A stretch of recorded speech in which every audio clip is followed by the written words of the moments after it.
A paz do Senhor para todos. Hoje iniciaremos a primeira lição do primeiro trimestre do ano de 2021, que tem por título A Pessoa do Espírito Santo.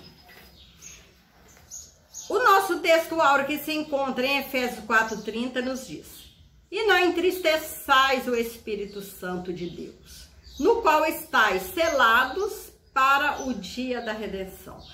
A verdade prática. Somente a Bíblia revela a verdadeira identidade e as obras do Espírito Santo. Um tema que nós, pentecostais, vivenciamos. Considerando que a Bíblia expõe quanto à personalidade do Espírito Santo, certificamos-nos de que ele não é simplesmente uma influência, como alguns creem e ensinam erradamente. O Espírito Santo é uma pessoa divina. É ele quem distribui as numerosas bênçãos e o poder que Deus tem posto à nossa disposição. Tomemos, pois, a determinação piedosa e sincera e esforcemos-nos por receber e experimentar tudo que o Espírito Santo torna possível ao povo de Deus. A leitura bíblica em classe, que está em João 14:16 ao 18 e capítulo 26, versículo 16, 14. E eu rogarei ao Pai, e ele vos dará outro Consolador. Esse Consolador é o Espírito Santo, para que fique convosco para sempre. O Espírito da verdade que o mundo não pode receber, porque não o vê nem o conhece. Mas vós o conheceis, porque habita convosco e estará em vós. Não vos deixarei órfãos, voltarei para vós. É uma promessa do nosso Senhor Jesus. Mas aquele Consolador, o Espírito Santo, que o Pai enviará em meu nome, vos ensinará todas as coisas e vos fará lembrar de tudo quanto vos tenho dito. Ele me glorificará, porque há de receber do que é meu e vou-lo-á de anunciar. Neste trimestre, estudaremos as principais doutrinas que identificam um crente pentecostal e assembleiano. Aprofundaremos os assuntos que formam parte do legado pentecostal deixado pelos pioneiros de um movimento que alterou os rumos dos protestantes evangélicos no mundo. Os pentecostais, e mais especificamente os assembleianos, no Brasil, amam o Espírito Santo, glorificam a Jesus em suas pregações, afirmam o batismo no Espírito Santo com evidência de línguas, a atualidade dos dons espirituais e levam a sério a iminência da volta do seu Senhor Jesus Cristo. Isto e muito mais serão estudados no decorrer desses 3 meses. Frisamos que o Espírito Santo é uma pessoa.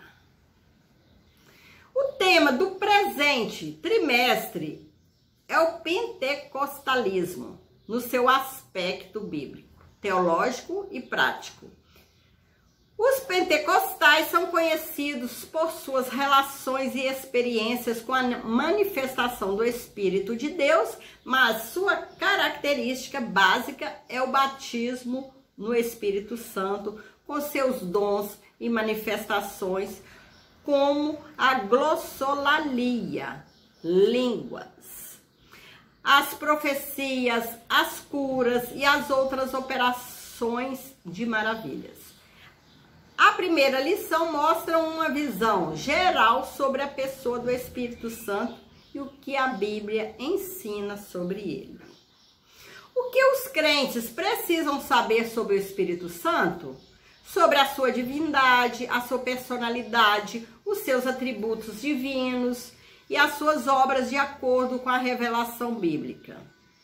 A deidade absoluta do Espírito Santo é revelada nas Escrituras, e essa é a crença da Igreja ao longo dos séculos.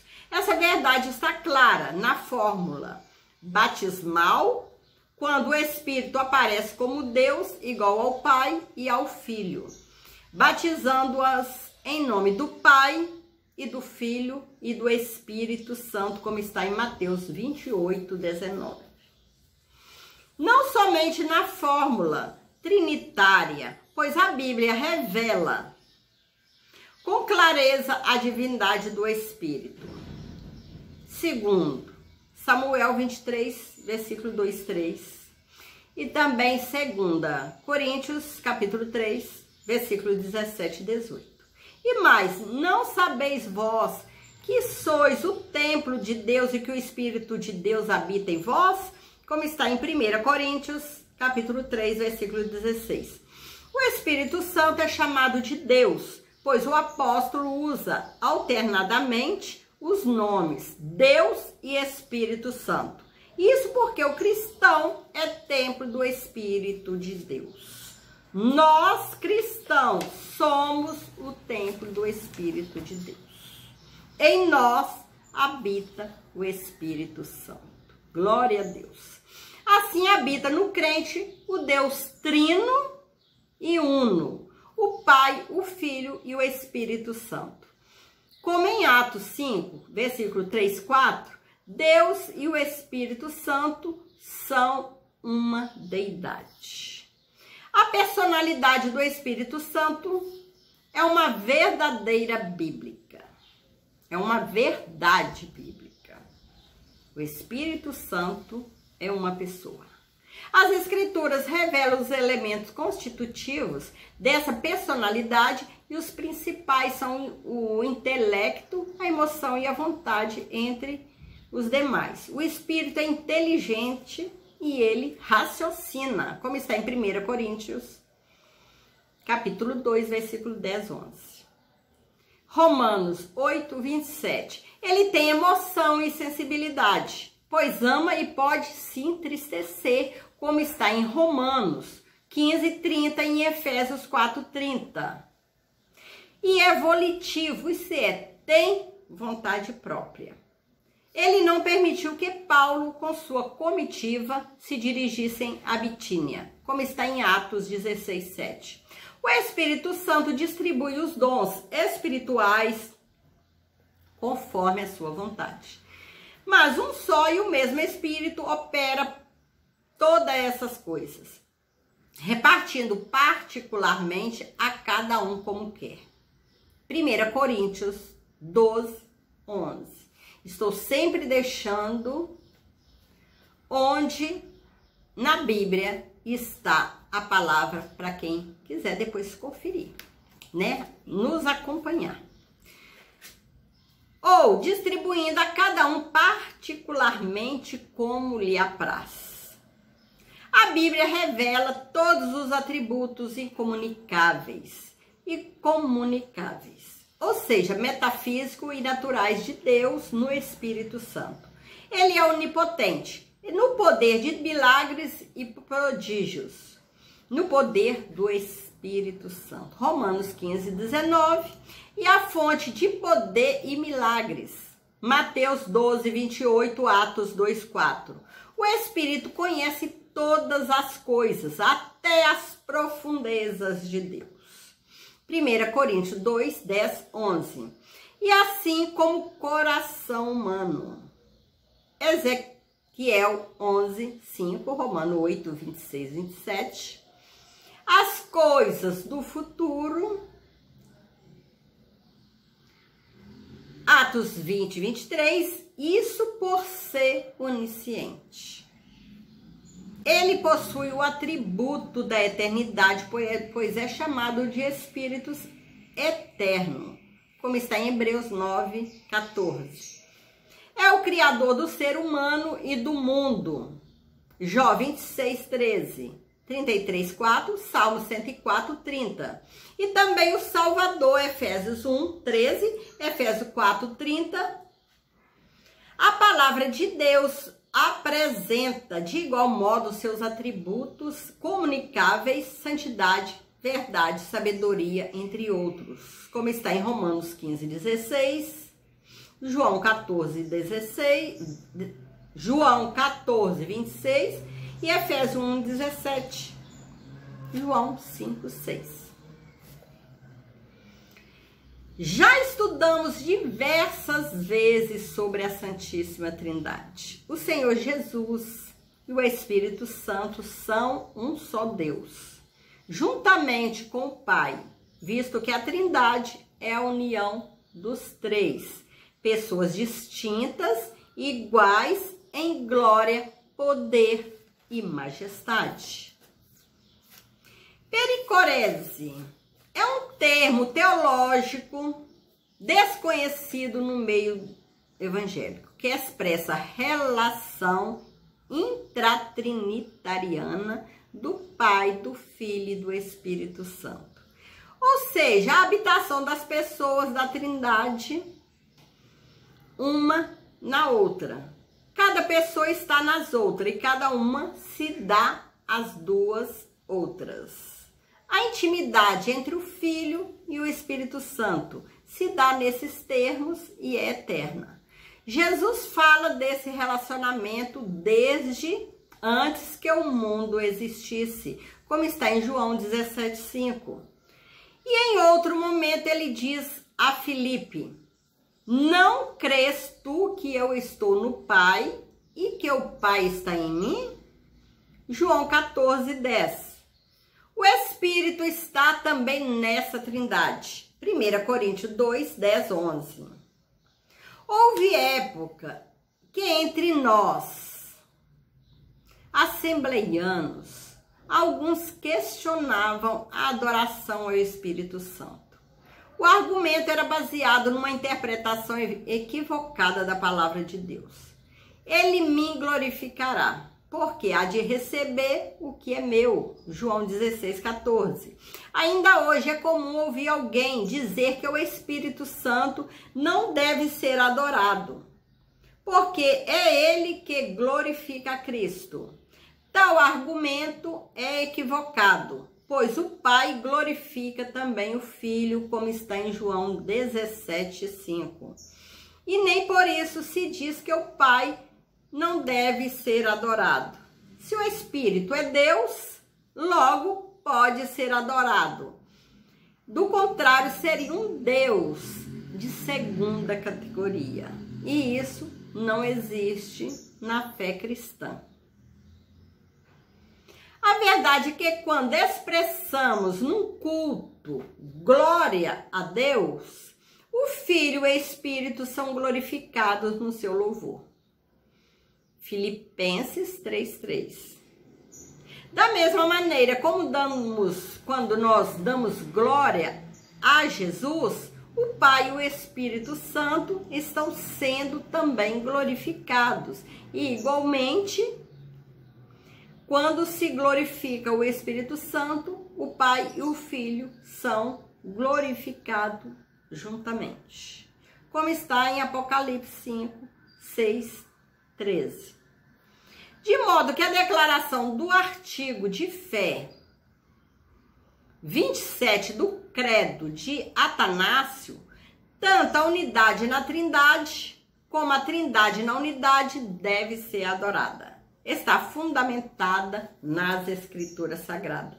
Tanto faz adorar a Jesus separadamente ou a qualquer das outras pessoas da Trindade, como adorar a Trindade.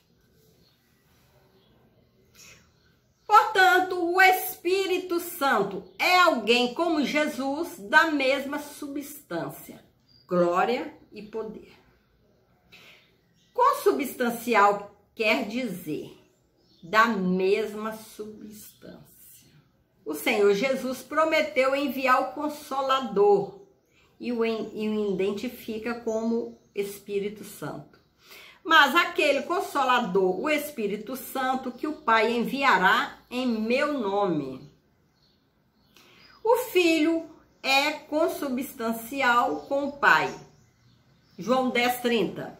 Da mesma forma que o Espírito é consubstancial com o Filho, Romanos 8:9, Jesus diz que o Pai vos dará outro Consolador. A palavra outro, em grego, empregada nessa passagem, significa ser alguém da mesma natureza. O Espírito Santo, portanto, é alguém como Jesus, da mesma substância, glória e poder. Glória a Deus. Há uma comunhão perfeita entre o Espírito Santo e Jesus Cristo, em que este é glorificado por aquele. A atuação do Espírito Santo não se restringe aos corações humanos. Ele age sobre a criação inteira. Ele atua no mundo e na igreja. Sua ação é ampla na vida humana, no passado, no presente e no futuro. No mundo, sua atuação é visível, a começar pela criação e preservação do planeta Terra. E o Espírito, como está em Gênesis 1:2, e o Espírito de Deus se movia sobre a face das águas. A ação dele não ficou somente na ordem cósmica do universo. Ele continua como mantenedor e preservador de todas as coisas criadas. Envias o teu Espírito e são criados, e assim renovas a face da terra, como está em Salmo 104:30. A atuação do Espírito acontece também nas coisas naturais do dia a dia.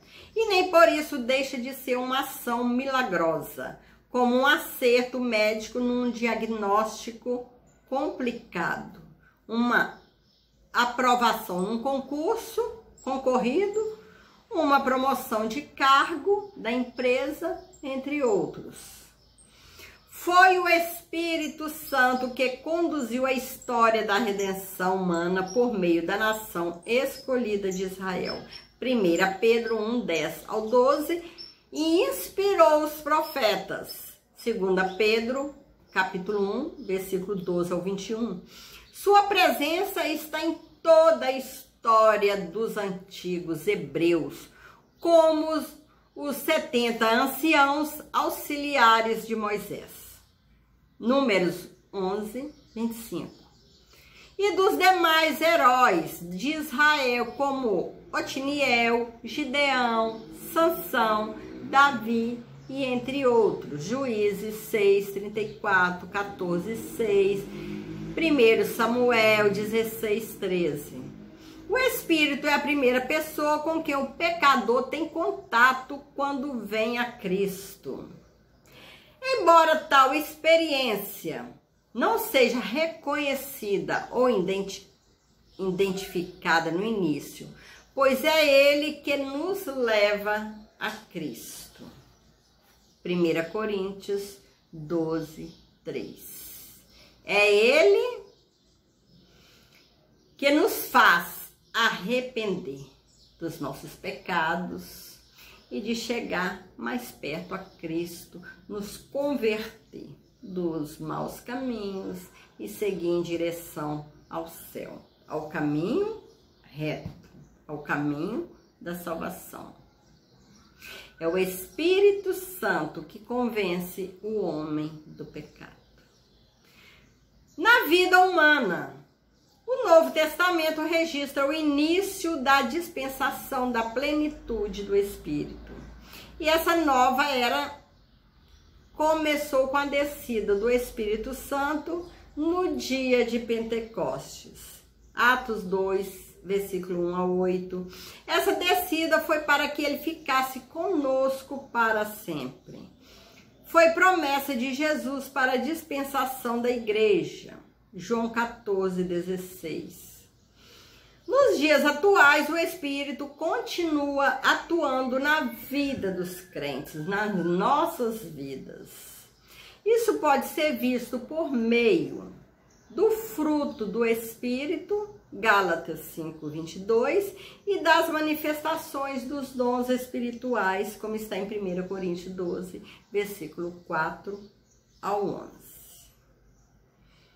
O Espírito Santo atua na sustentabilidade do cosmos e na interioridade do ser humano, convencendo-o de seu real estado, regenerando e capacitando para o serviço do reino de Deus. Glória a Deus. Na profecia de Joel, portanto, vemos uma expansão da atividade do Espírito Santo e não uma mudança de qualidade. Desde o Éden até hoje, Deus tem desejado a comunhão com a humanidade. Não tem fundamento a ideia de que o Espírito Santo era inativo entre os leigos do Antigo Testamento. A atividade do Espírito Santo na vida deles forma um paralelo com o seu envolvimento na vida dos que ele tem trazido a salvação dentro da igreja. O Espírito transforma o coração das pessoas e também as torna diferentes. Outro paralelo existe entre a vinda do Espírito sobre o indivíduo, revestindo-o de poder para o seu cargo ou ministério, e a plenitude do Espírito Santo na igreja. Chegamos à conclusão da nossa lição de hoje. O Espírito Santo é ele que convence o homem dos seus pecados. Convence o homem que ele está no caminho errado. Que Deus tem promessas, Deus tem coisas boas para ele. O Espírito, ele convence o homem, e o homem chega até Deus e muda de vida. Chegamos à conclusão. As informações sobre o Espírito Santo são abundantes. Procuramos apresentar um estudo conciso e compreensível. Os pontos principais da doutrina pentecostal são temas das lições que se seguem. Nesse trimestre falaremos sobre o Espírito Santo. A cada lição falaremos um pouco. É importante, por enquanto, saber que o estudo sobre o pentecostalismo é o estudo sobre o Espírito Santo. E estudar o Espírito é estudar sobre Deus e o seu relacionamento conosco em Cristo. Chegamos ao final. Que o Senhor possa continuar abençoando. E semana que vem tem mais. Fiquem com Jesus e até a próxima oportunidade, e que Deus possa te abençoar ricamente. E desde já, desejando a vocês, para nós todos, um 2021 cheio de bênçãos, e que nós possamos estar mais e mais perto de Deus, mais cheio do Espírito Santo e da graça do Senhor. Fique com Jesus e Deus te abençoe.